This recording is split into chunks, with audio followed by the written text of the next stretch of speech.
Thank you. It's a real pleasure to be here today. I had a great day talking with people and visiting and learning a lot, actually, from the faculty here.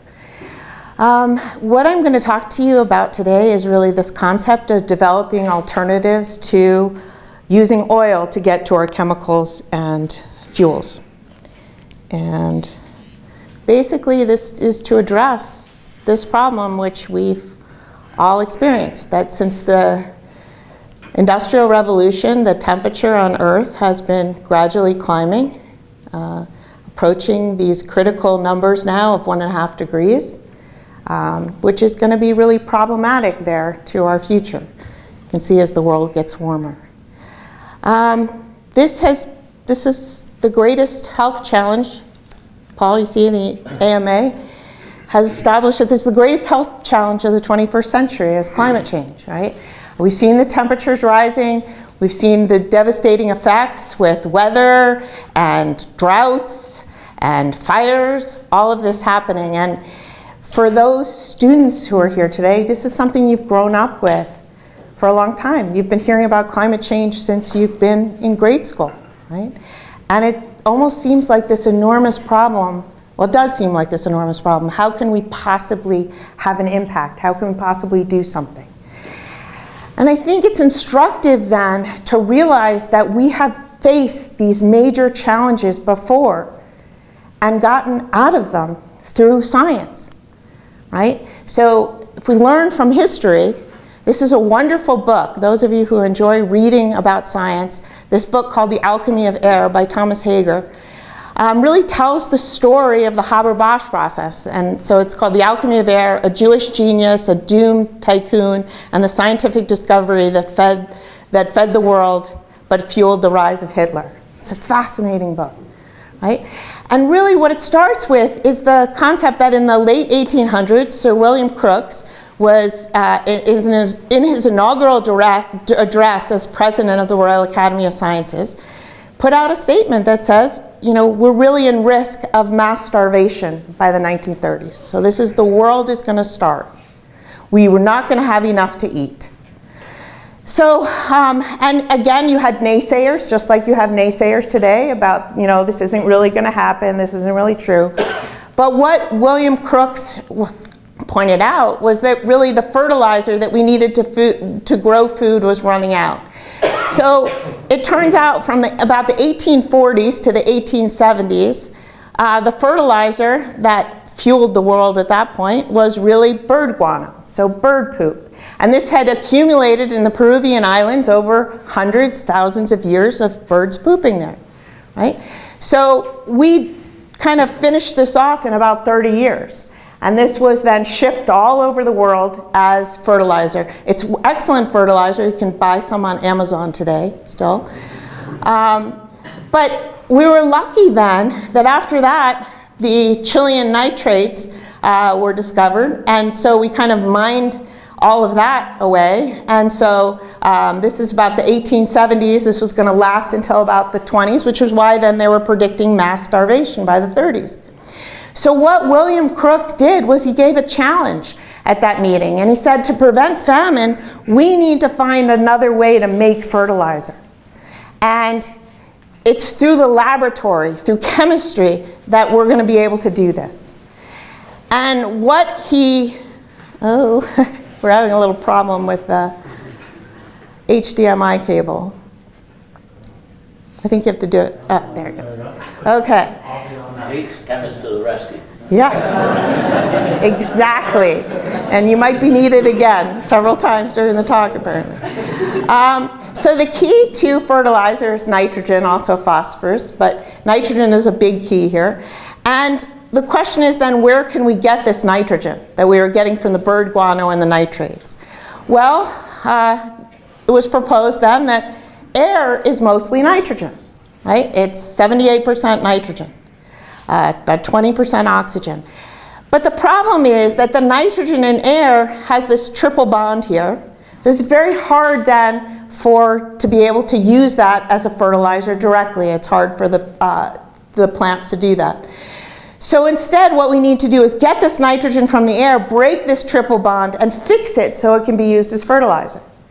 And this is then what Fritz Haber discovered. He discovered a catalyst, and we'll talk more about what a catalyst is later, but that would break the N bond here, also, and react it with hydrogen gas, and he would form ammonia over here. So now you have a nitrogen, so these are 2 nitrogens attached, 2 hydrogens, and now you have nitrogen attached to 3 hydrogens.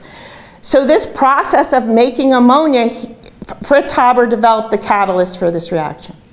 Now, simply that discovery by itself would not have had the impact that it did without the collaboration of a chemical engineer here, which is Carl Bosch. So what Carl Bosch engineered was a way to run this reaction so you could run it on large scale, that you could do this under very high pressures that you needed to run this chemistry. And for this, they both got Nobel Prizes in different years for this discovery. This has been termed the most important technological advance of the last century. Okay, why do we call it that? It's because this is what enabled us to reach world populations now. We're 8 billion people, getting to 8 billion people here, right? Half of us are fed by synthetic fertilizer. It's estimated that about 80% of the nitrogen in your body came through the Haber-Bosch process. So this would be the world population if we didn't have synthetic fertilizer. Again, mass starvation would have happened. It didn't happen, right? Because of chemistry and engineering. So the key here is that we faced these massive problems before, and we've been able to really investigate and work through what's needed and accomplish it. It's really the same thing with climate change, right? So on the right, that's your left, is the natural greenhouse effect, right? We need a greenhouse effect in order to have, and this is really the atmosphere here, we need that in order to be able to sustain life on this planet, right? So the sun radiates the earth, we have this re-radiated heat, and the molecules in the atmosphere absorb some of that heat and keep the temperature of the planet at a good temperature for us all to live. The problem is we've put too many of these small molecules, these greenhouse gases, so these are just very simple molecules, much like N2, hydrogen, ammonia, right? These are just small, simple molecules, and we put too much of them up in the atmosphere, and so they're absorbing too much of that heat, and we're not having enough escape, right? So what that leads to then is really this view here. What you're seeing on this graph is this is the average difference in temperature, or this is the differences from the average for the temperature from the last century, right? And what you're seeing is essentially all of this side down here is blue, and now we've moved up to this red region, that the temperature is rising from that average. The other thing you're seeing is this black line here. That is the global carbon dioxide levels. Okay. So this is, again, the rising CO2 levels. And I think what's informative here is that when you look at this rise in the CO2 levels, it exactly parallels the fossil fuel emissions from carbon sources. So that's this black line here. This black line of fossil fuel emissions really is a sum of the coal line, the line of emissions from coal, from petroleum here, and from natural gas, and this is some cement. So if we stack all these on top of each other, that's where we're getting that black line. So it's very clear that our problem in terms of these rising CO2 levels has to do with our dependence on fossil fuels. Okay, well, let's look back and see where we've been before we look ahead.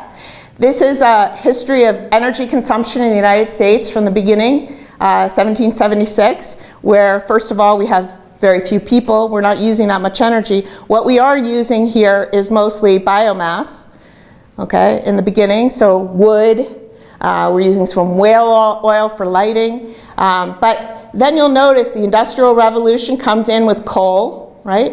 And then in the early 1900s, we have oil come in, followed quickly by natural gas. Nuclear comes in after World War II, kind of levels out. There's a lot of political issues with nuclear. Hydroelectric kind of levels out as we've dammed everything we can dam in terms of those natural resources. And renewables is a really small part. We've just started getting more serious about renewables, but it's a very small part of this equation.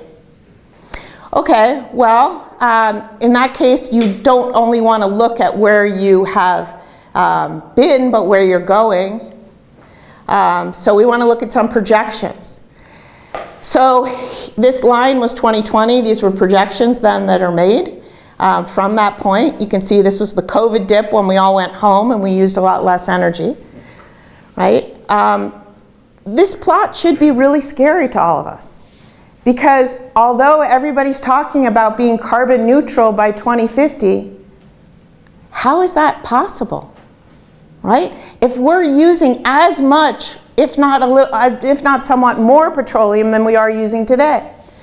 Natural gas also goes up. Renewables is climbing, but that's nowhere near as steep as it needs to be, right? Because remember, these are all stacked on top of each other are the total amount of energy we're using. So renewables is only a very small part of this projection. Okay, so if you're making projections, you have to then ask, what are those projections made, what are they based on? Well, the first thing they're based on are current laws and regulations, right? We don't have a carbon tax. I'm very lucky that at Penn we have the Climate Center for Energy Policy, and we work very closely with them. A lot of my students actually participate in writing policy papers. I think it's really important to have a voice of science in policy that the government is making. You really need to understand science to be making these kinds of policy statements. On this side, and then the other thing this plot is based on is kind of incremental advances in science. So we've all seen memory chips get smaller, and we can put more and more memory on a chip, right? That kind of advance. We need something more, and so at Penn, that's what we're working on through this Vagelos Institute of Energy Science and Technology, is how can we bring these lines down, and how can we get this renewable slope a lot higher. Now, you will notice on this plot this really distinctive drop in the use of coal and the increase in natural gas here, right? That was from 2010 to about 2020, we turned a lot of the coal burning power plants into natural gas burning power plants. And that actually led to a significant decrease in CO2 emissions in the United States. You can see that here. The problem is that CO2 is a world issue. It's not just the United States. And this decrease, although significant, isn't nearly significant enough to account for all the increases down here, right? That is, other countries now increasing in the production. And also this didn't last. We then went up in CO2 levels. But why is this happening? Well, it's pretty clear. This is a really interesting plot, I think. On this axis, what you're seeing is the energy demand per capita. And on this is the Human Development Index from the United Nations. And it's really a quite straight line here.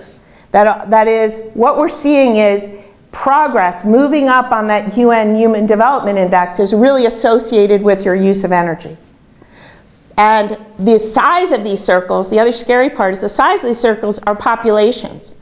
So as India and China want to move up here to higher levels, they're going to need to use more energy. So we really have to find solutions here. I'm going to come back to why Iceland is so high up here. They actually have access to geothermal energy, so that's another issue, but we'll come back to that. Okay, so you could ask, well, what do the plots look like for projections for the world? They're not that much different, right? Petroleum is still really high. In fact, they're not decreasing in coal. And renewables is coming up, but it's still a small part of the whole picture.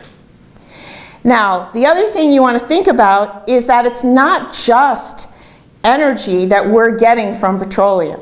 That is, even if you don't drive or fly, you're actually using oil every day. So that when we take oil, petroleum, and it goes through refining in a gasoline refining facility, what happens is you separate out the oil into different carbon lengths. So the very heavy carbon length, this gets used for tar, bitumen for roads and roofing. Down here, heavy oils end up fueling ships. You can see then diesel, then this is jet fuel. Here's gasoline. And then you notice a very important one up here. This is chemicals. This is actually where we get everything we have in this room that we use every day. So all of our fabrics, our fibers are coming here from those chemicals. Our plastics are coming from oil here, from this fraction. All of our medical supplies, our medicines are also coming there from oil. Our detergents, our cleaning supplies, all the body care products, the makeup that you might have used today are again coming from oil. So you have to ask the question that as we start having more electric cars and refining less gasoline, where are we going to get these chemicals from? Okay? It's not as simple as saying, well, then we can just use it and get more of this fraction out. The fraction's not there. And this is actually a byproduct of petroleum refining. We have all of this because it was kind of the waste of what they were trying to get rid of, and then we found out we could make all these things out of it. So where are we going to get this carbon moving forward? That's a question then that we've been asking. We can think about places where we can get carbon to make these chemicals and fuels. We could get it from methane and natural gas liquids. We could think about using non-food biomass, so lignin, waste oil, corn stalks, things that we're not going to eat. We could think about using CO2. There's a big carbon in CO2, right? And another one that we started recently thinking about is plastics. These waste plastics have an incredible amount of carbon in them. We can also use those. So that's what we've been doing in my group, is trying to think about how we can use these different starting materials. So let's start with methane and natural gas liquids. This at first might seem a little strange that we're talking about using methane when it's another fossil fuel. But the point is, it's actually not being used efficiently right now. Natural gas is mostly methane. So natural gas is a large fraction methane. There's some higher alkanes. Here's what methane looks like. It's a carbon with 4 hydrogens attached to it. Methane is a problem because in a 20-year time frame, methane is about 80 times worse than CO2 in terms of its warming potential. Okay? So we don't want this methane getting up into the atmosphere. And there are lots of sources for methane. So if we look at US emissions of methane, we can see that a lot of it does come from natural gas and petroleum. But we have enteric fermentation, right? So the animals, landfills, manure management, all of these then are leading to methane emissions. Now, let's look at another picture of this problem. Beautiful picture of the night sky. From the sky of the United States, right? What you're seeing here is light pollution. So you're seeing all the big cities on the East Coast.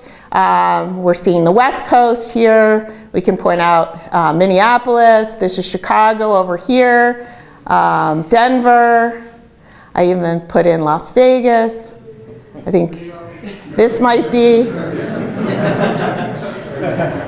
the biggest little city in the US. So that's all great. These all look reasonable. But then you wonder, what's this up here? This is North Dakota.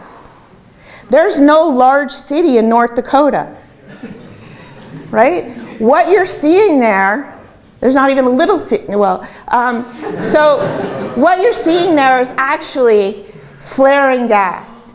So this is where we're taking natural gas out of the ground, and because we don't want it to escape as methane, we're simply lighting a match and burning it to form CO2. And that's what you're observing there, is all of this methane burning. The reason that we're burning it is it's costly to transport over long distances. So liquefaction is expensive and energy intensive. So this is liquefied natural gas. This is very expensive to do. Building a pipeline is also very expensive, and you can see obviously hazardous as well. So what happens then is we flare this gas. And this is not just a problem in North Dakota, right? It turns out that this is now what I'm showing you is not any more light pollution. This is all the flaring gas all over the world. So this is just gas flaring. We're seeing it in North Dakota. We flare a lot of gas in Texas, but the whole world is flaring gas.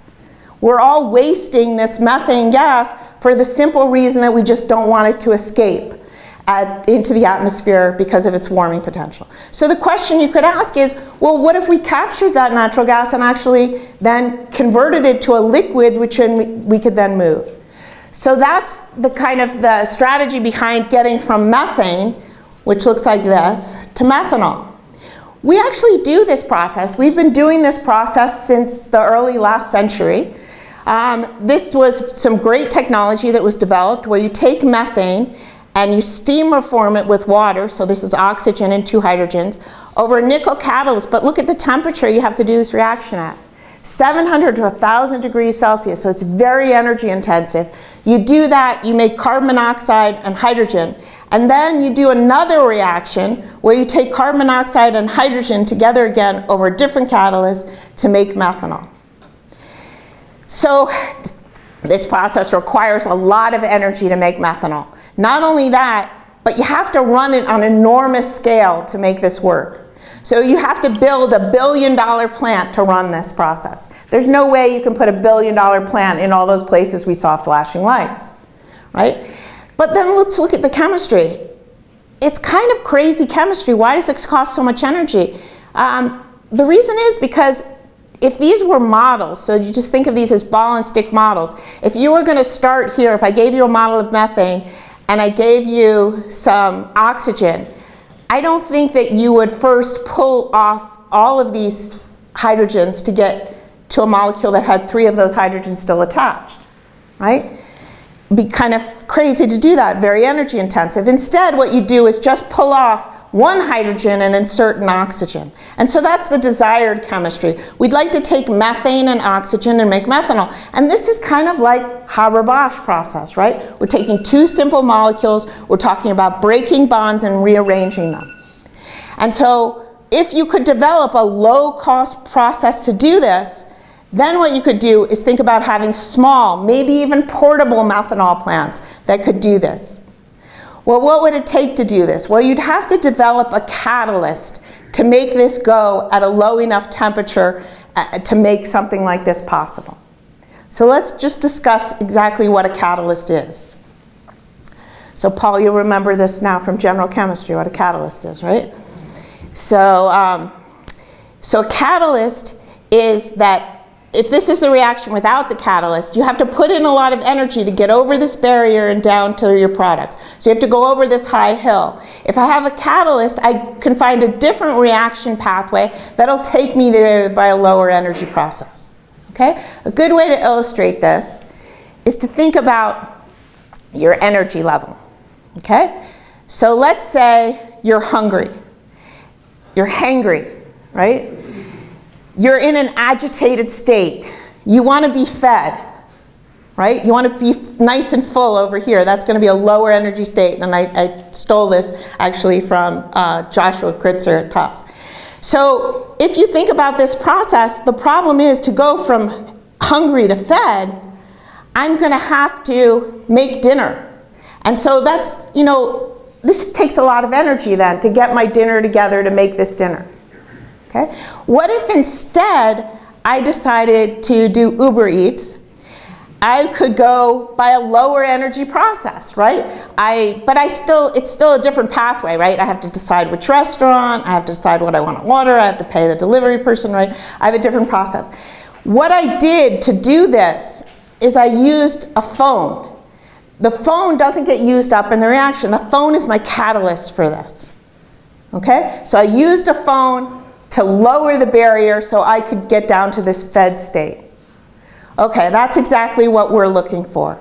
So I have had a lot of different students working on this project over the years. And really what we're trying to do is take methane, break that 1 CH bond using a catalyst, so this is our catalyst, attach the methyl group to the metal center, then add oxygen, insert that oxygen molecule, that oxygen atom, and then eliminate methanol in the last step, this functionalization step. And so we've been working on understanding how we could do each of these steps and what do we have to have at the metal center in order to make each of these steps happen.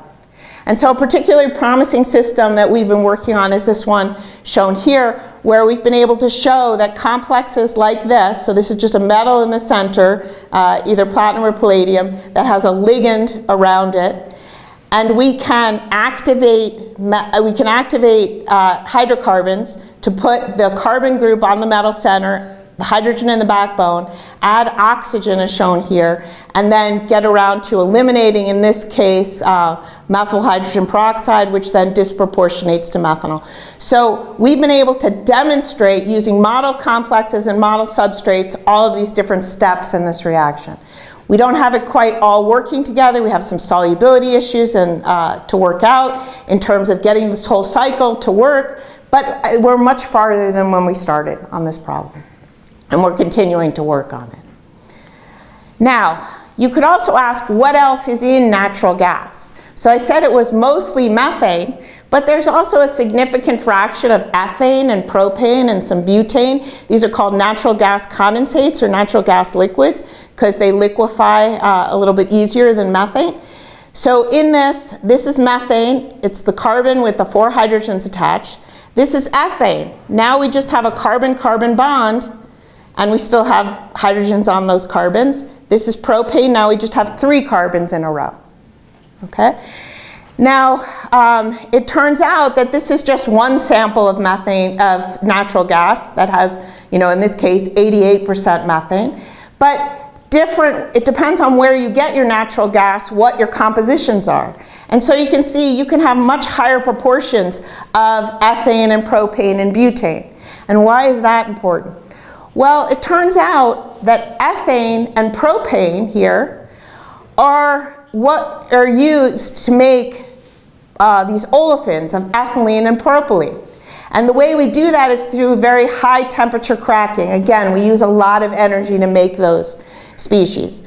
And these olefins are important because this is what we use to make a variety of different chemicals and particularly polymers. So polyethylene is where we string ethylenes all together, and that's how we make plastic, right? So we actually make quite a lot of ethylene and propylene. And so we could want to ask the question, is there an alternative to doing this by very high temperature cracking? And so what we've been thinking about, if you notice, going from ethane here to ethylene, I'm simply losing 2 hydrogen atoms. And so what we'd like to be able to do is a reaction as shown here. Take 2 hydrogens that were originally on our carbons. I probably should have drawn, anywhere you see this line here, there's a carbon here and a carbon here. This is kind of a shorthand. I realize maybe I shouldn't have used. But what happens then is that the reaction we're looking for is to eliminate those hydrogens. Actually, if we could do it to generate dihydrogen, that would be great. But the problem with this reaction is it's not thermodynamically favored. What does that mean? It means it's uphill in energy. So we're going from being fed to being hungry, right? That doesn't work so well. So this is uphill in energy. One way you could try to push this reaction towards the right is if you pulled off the hydrogen. Hydrogen is a gas, but so is propylene and ethylene. So it's going to be hard to just pull off my hydrogen gas and make this reaction more favorable in the forward direction. Another way that folks have done it is by using sort of a sacrificial, what's called a sacrificial olefin, where I take another olefin and I transfer the hydrogen from this one to that one. And in this case, if I design this A right here, I can favor the reaction to be on this side. But this is kind of wasteful because I'm using an equivalent of another olefin to make my olefin. So one of the things that we've been thinking about is, could you instead use oxygen to collect those hydrogens and do what's called aerobic dehydrogenation? If we could do this, this is now a nice clean and green reaction. And so that's something we've been thinking about a lot in our group. And we worked originally as was mentioned in the Center for Enabling New Technologies Through Catalysis. This was an NSF center in a collaboration involving Mike Heineke at the University of Washington, Alan Goldman at Rutgers, Tom Kandari at University of North Texas, Bill Jones at Rochester, and Clark Landis at Wisconsin. We worked on a system as shown here, where we found a metal complex that could activate a CH bond to form an alkyl. Then we could do a reaction called beta hydride elimination to eliminate our olefin. And then the last reaction was oxygen would react back with this complex to form our starting material. So here's our catalytic cycle that takes an alkane here to an olefin by using oxygen and making water. Okay, so that sounds great. And we were able to actually demonstrate each step of this catalytic cycle. The problem is that these steps happened at very different energy levels. So this happened at very different temperatures. This happened at 160 degrees. We had to heat this up to 200 to get this reaction. And finally, the oxygen reaction was at 25. It turns out it's very hard to do reactions with molecular oxygen at 200 degrees because things tend to explode then, and you burn up everything. So what we needed to do was lower these temperatures. So working with Alan Goldman's group, we found that we could add Lewis acids to the reaction to lower the temperature here from 200 to 55 degrees. We worked with Tom Kandari's group, who does computations, to show that we could change the Feedstocks ligand in the backbone, this big tridentate ligand here. A tridentate means it's attached at 3 sites to the metal. And so we did that as shown here. We have a ligand system.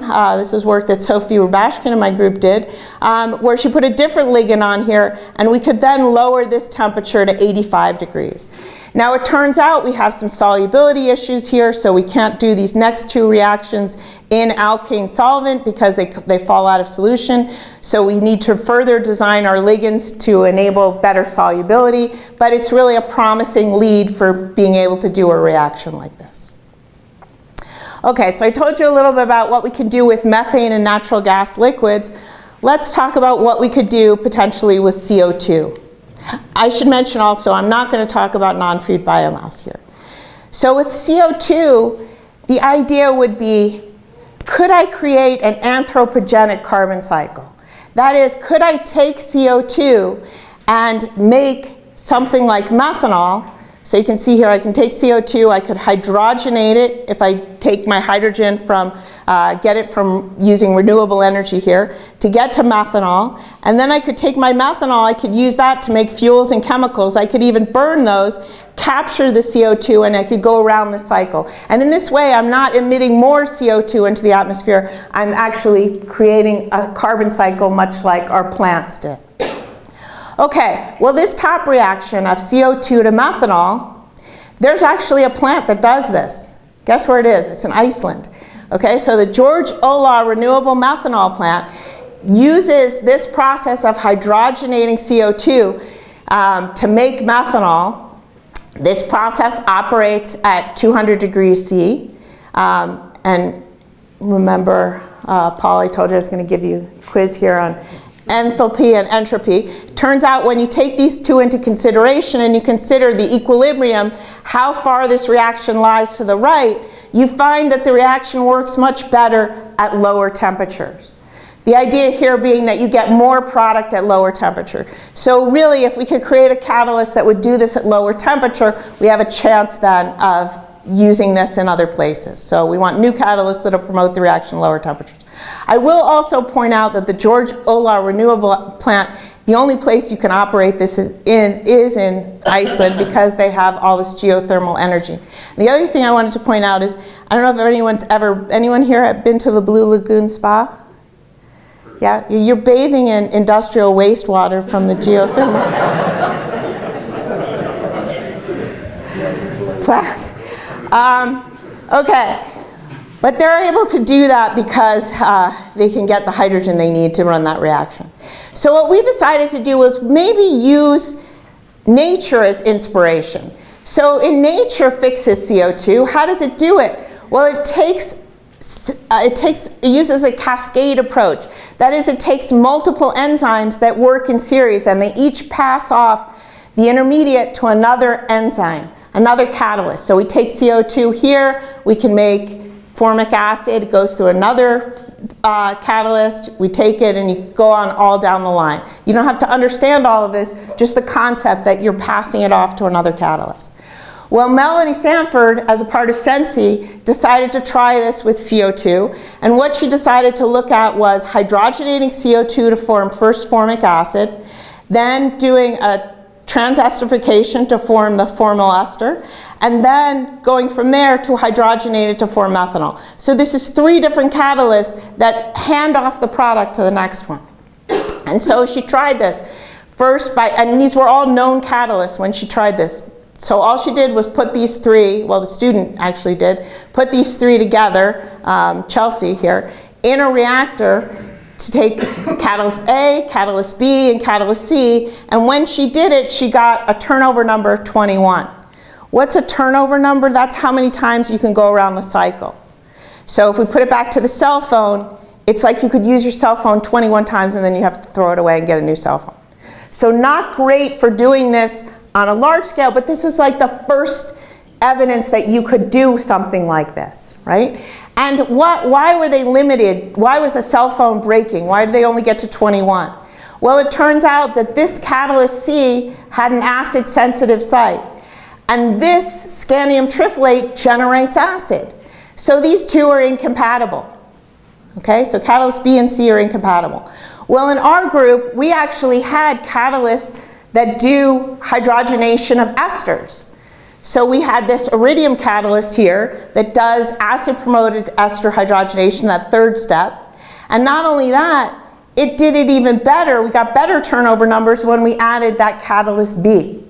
So that all looks good. So our catalyst C works good with her catalyst B. So we put it into her system.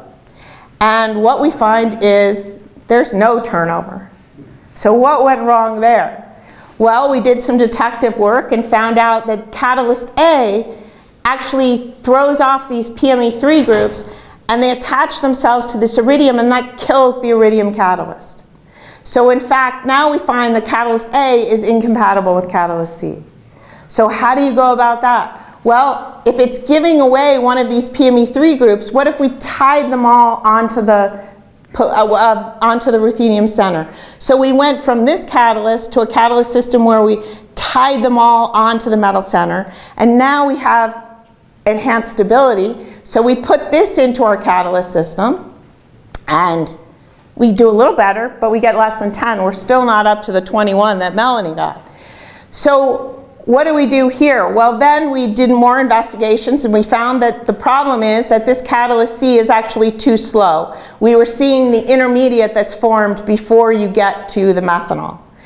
So with that, we developed a different catalyst C, and this is work by a postdoc, a graduate student and undergraduate at the time, who worked through using all of this together, and now we could get up to 420 turnover. 420 turnovers is still not enough. Your cell phone, you want to get more than 420 meals out of it, right?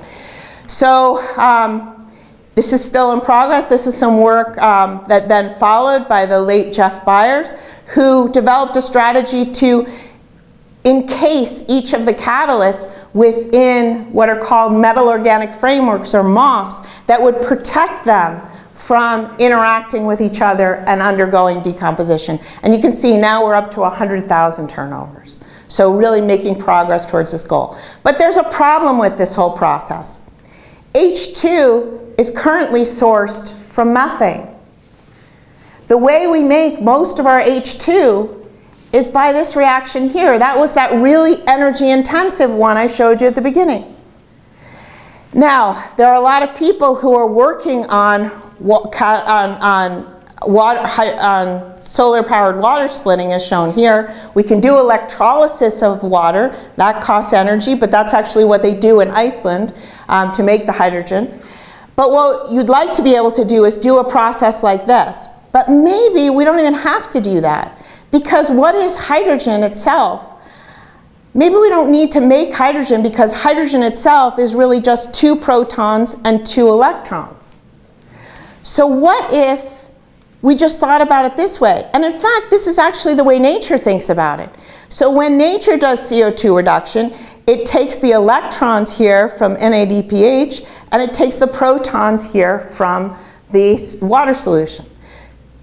So then in 2020, the Department of Energy announced that it was going to have $100 million to support hubs to think about artificial photosynthesis. And with that, it established CHASE, which is the Center for Hybrid Approaches in Solar Energy to Liquid Fuels, and LISA, the Liquid Sunlight Alliance, to really think about how we could take these small molecules in air, like CO2 and water, and take sunlight and convert it to liquid fuels.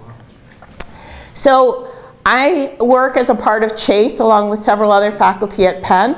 And what we're trying to do is create storable liquid fuels using only the small molecules in air. And the way we're trying to do this is have the sun shine down on a semiconductor surface, which is going to eject electrons into these tethers where we have our catalysts. And then we're going to use this cascade approach that I told you about, where one catalyst passes off the intermediate to the next one, and we go along down the line to make liquid fuels. Now, this takes a lot of people to think about a process like this, because we need people who know about catalysts, like my group. We need people who know about semiconductor surfaces. We need to know people who know about capturing sunlight. Oh, and that's on the next slide. But let me, I'll skip back to this. So this is some of the processes we're thinking about, like taking CO2 first to formic acid and then on to methanol, similar to what we did with hydrogen, but now using protons and electrons. We're thinking about taking CO2 onto CO, which then you can take onto ethanol. We even have projects on upgrading ethanol to form butanol. The idea here, as many of you know, you have ethanol in your tank at about 10%. Butanol would be a much better fuel additive because you can add it up to about 16 or 17%, has a higher density, has a higher energy density than ethanol, and it also doesn't absorb water the way ethanol does. So really thinking about how we can make these liquid fuels through this cascade approach using the electrons from these semiconductors. As I said, you need a big team to make this happen. So people with a lot of different expertise, everyone from spectroscopists to synthetic chemists, to computational chemists, to engineers, all working together on this. So we have people at University of North Carolina, that's where the center is based. We have people at Brookhaven, North Carolina State University, Emory, the University of Pennsylvania, Yale, and Princeton, all working together in this multidisciplinary collaborative approach to attack this problem. And these are the kinds of approaches that are really going to be needed to solve these big problems. Okay, let me then talk just a little bit about plastics here. This last category that I'm going to cover today. The idea here, well, you know, the older generations will remember this. So famous words, there's a great future in plastics, think about it, and there is a great future in plastics. Plastics have been instrumental to our way of life, and you can't hate plastic. It's enabled us to have food storage, to have people, we wouldn't have gotten through COVID without PPE to protect us, all sorts of medical apparatus, our insulation, lighter materials for transport. We depend on plastics, right? But the sad side about that is there's also problems, right, in the pollution that we're generating from plastics. And even though we're doing all of this, we think we're doing such a great job putting out our plastics by the curbside, very little of this actually gets recycled. So what you find is that this is the fate of plastics here. You can see the green is what actually gets recycled. This is all discarded, this is incinerated. When you make projections out to the future, it just gets even worse, right? So we're here, we're moving to here in terms of the difference between what we're discarding and what we're then recycling. Idea is, you can see here, we use almost 300 pounds per person of plastic waste gets generated annually. Now, when I said very little gets recycled, you can see that here. These are some of the various polymers. You've seen these kind of on labeling. These are the recycle codes you see in the triangles, right? So high density polyethylene, we only recycle about 10%. Low density polyethylene, only about 5% in the US. So this would be high density polyethylene, would be like a milk container here. Low density would be these kinds of plastic wraps. But what's important to us in terms of thinking about this problem is, what is plastic? What are these polymers? These are just long carbon chains. So in the case of high density, these are just all straight chains, all packed together closely.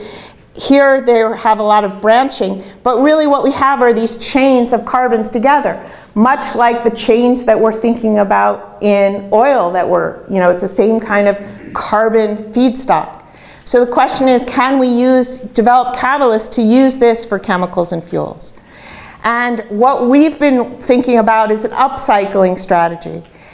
So the idea is, remember I told you this reaction was hard to do, to dehydrogenate something, because you can't pull off the hydrogen if you had a light alkane. But I can pull a vacuum and pull the hydrogen away because this is a solid. So I can heat this up, do my reactions in a melt, and dehydrogenate the polymer to put these double bonds in here. Once I put these double bonds in here, now this plastic becomes, I can develop strategies to either break it apart, as shown here in depolymerization, but what we're particularly interested in doing is putting other functional groups in to make more valuable polymers. So here we can make more valuable polymers by putting other functionalities in here. And then these polymers can be used as adhesives, as sealants, insulation, those types of things. So this is the general strategy we're working on, is to create polymers like this. These are already known polymers that are produced actually from petroleum by different methods. We're trying to use waste plastic to get to those same polymers, and we only need to put about 3 to 8% in the backbone of these dehydrogenated polymers to do this dehydrogenation. So we think that this is a really great possibility here. Again, this is a very team approach. We have scientists who are working on the dehydrogenation, like our group, on developing homogeneous catalysts. We have people who are doing heterogeneous catalysts for that. We have people who are working on the functionalization. We have polymer materials people who are working on characterizing those polymers. What kind of adhesives can they be good for, and things like that. So what I hope I've told you about today is really this idea that we need to disrupt the chemical and liquid fuel industry. We have to move from this situation of where we get everything to thinking about all these very different sources that we can use to make our fuels and chemicals. And if we can do that, then I think we can change this plot. And we can change this, as I said, working on policy on this side. And then on this side, to get those big advances, we need investment in science, and we need this multidisciplinary approach. Now, before I end, I do want to tell you about one other really exciting thing at Penn, and that's our new energy science building. So it looks pretty done from the outside. It's a very energy efficient building. We're just a few points away from LEED Platinum, which is very unusual for a building with this many fume hoods. But what you see here is we're not really done on the inside. These are my labs right now, so still some work to be done. But one of the things that I'm really excited about is that this building is bringing together chemists and engineers under one roof, with a lot of collaboration space, a lot of space to just run into each other. We have shared instrument facilities, so really trying to enable that kind of communication. And the other really great thing about this building is I believe it's the first science building, at least in the US, that's been designed for everyone. If you look at the average height difference between men and women, you will find that there's about a 5-inch difference. If you include then China and India, you have about a 10-inch different variance in heights.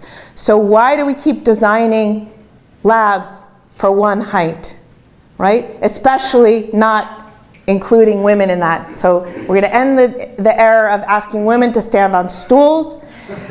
So we have benches that are height adjustable. We have in the hoods, we have 2 different depths of monkey bars. We have lower hoods on each floor. All the desks are going to be sit to stand, gender neutral bathrooms. So we're really trying to be inclusive, because some a problem like this in energy science, you can see how many people we have to involve to really find solutions to a problem this big. Okay, so with that, all of these people have helped fund the work that we do. I have a most awesome research team at Penn. I have many collaborators at Penn and outside of Penn, and I'd love to answer any questions you might have.